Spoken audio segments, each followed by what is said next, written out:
And I believed I owed my constituents, a apology of what happened. I embarrassed them and I embarrassed my family.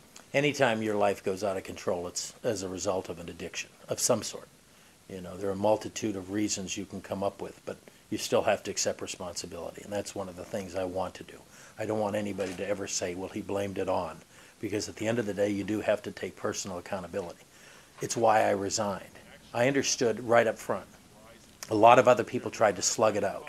Oh, I can explain this to my constituents. I can get them to understand it. I didn't understand it myself. I couldn't understand how I let this happen. And that was what was sad to me. I think people can read for themselves or understand for themselves how this came to the public domain. It wasn't as a result of a complaint by someone per se. It was a email that appeared in the middle of a very contentious election cycle.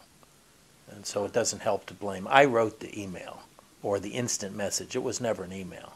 I wrote the instant message. So it doesn't make sense to say, well, it was a Democratic operative plan. I have to take that responsibility. In politics, good and bad, you have to accept the fate dealt you. And so I'm not going to put a fine point on who did it and how they did it, because at the end of the day, again, I wrote the instant message.